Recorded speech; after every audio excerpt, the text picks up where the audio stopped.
Assalamualaikum warahmatullahi wabarakatuh. Halo teman-teman, saya Tias Kusumawati. Saya dari mahasiswa Universitas Muhammadiyah Magelang, Fakultas Kesehatan Prodi D3 Keperawatan. Di sini saya akan menjelaskan anatomi dan fisiologi kulit.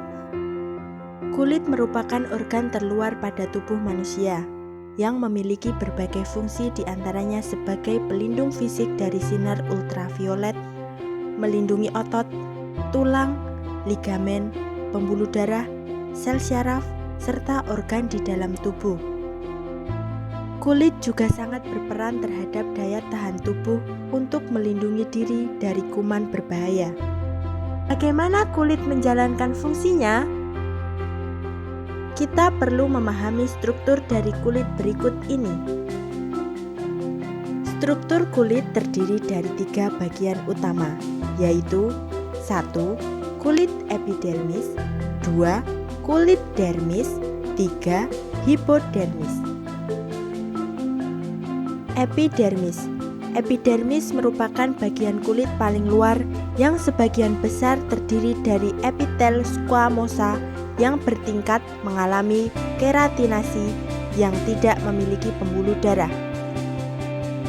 Ketebalan epidermis berbeda-beda pada bagian-bagian tubuh. Yang paling tebal berukuran 1 mm pada telapak tangan dan telapak kaki.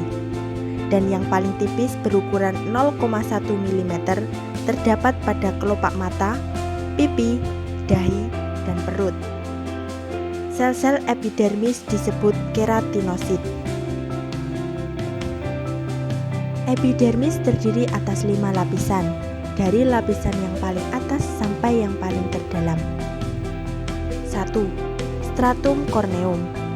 Stratum corneum adalah lapisan epidermis terluar. Lapisan ini terdiri dari 10-30 lapisan keratinosit mati yang terus-menerus didorong keluar dari stratum granulosum. 2. Stratum lucidum. Lapisan ini hanya terdapat pada epidermis yang berlokasi di telapak tangan dan telapak kaki. 3. Stratum granulosum. Lapisan ini terdiri dari keratinosit yang telah bergerak naik dari lapisan squamosa. Ketika sel-sel ini bergerak lebih dekat ke permukaan kulit, sel-sel tersebut akan tersebar merata dan saling menempel dan akhirnya menjadi sel kulit mati. 4. Stratum spinosum. Lapisan ini merupakan epidermis yang tebal yang terletak tepat di atas lapisan basal. Stratum spinosum terdiri dari sel-sel basal yang telah matang menjadi sel squamosa yang dikenal sebagai keratinosit. 5. Stratum basale. Lapisan ini adalah lapisan terdalam dari jaringan epidermis. Stratum basale adalah rumah bagi melanosit yang menghasilkan melanin, yakni pigmen yang bertanggung jawab atas warna kulit. Lapisan yang kedua pada kulit yaitu dermis. Dermis merupakan bagian yang paling penting di kulit yang sering dianggap sebagai true skin. Terdiri atas jaringan ikat yang menyokong epidermis dan menghubungkannya dengan jaringan subkutis. Tebalnya bervariasi, yang paling tebal pada telapak kaki sekitar 3 mm. Dermis terdiri dari 2 bagian. Yang pertama, lapisan papilaris. Lapisan papilaris langsung berbatasan dengan membran basalis epidermis. Lapisan ini saling berpautan secara kasar dengan epidermis oleh penonjolan kulit. Jalinan yang lebih halus dibentuk oleh serat-serat retikuler yang melekat pada pegas dari lapisan bawah epidermis. Yang kedua, lapisan letikularis. dibentuk dari jalinan bekas serat kolagen yang bertanggung jawab untuk tahanan kulit terhadap tekanan mekanis. Anyaman serat ini makin inisis kulit tidak menimbulkan lubang bulat tetapi berupa celah. Beberapa struktur sel yang dapat ditemukan di dermis. A. Fibroblast berfungsi untuk memproduksi kolagen dan elastin. B. Sel mast. Sel ini mengandung histamin granul yang berasal dari sistem kekebalan tubuh. C. Pelengkap kulit. Tempat berkumpulnya folikel rambut, kelenjar sebasel atau kelenjar minyak, dan kelenjar keringat. Pertumbuhan kuku juga dimulai di sini. Lapisan yang terakhir pada kulit yaitu hipodermis atau subkutis. Subkutis merupakan lapisan di bawah dermis atau hipodermis yang terdiri dari lapisan lemak. Lapisan ini terdapat jaringan ikat yang menghubungkan kulit secara longgar dengan jaringan di bawahnya. Jumlah dan ukurannya berbeda-beda menurut daerah di tubuh dan keadaan nutrisi individu. Berfungsi menunjang suplai darah ke dermis untuk regenerasi. Selanjutnya, kita akan mengetahui fungsi kulit. Yang pertama, fungsi proteksi. Perlindungan tubuh terhadap 1. Gangguan fisis atau mekanis, lemak, ketebalan kulit, keratinisasi, dan jaringan penunjang. 2. Gangguan kimiawi. Keasaman kulit, lindungi kontak kimiawi. 3. Gangguan panas.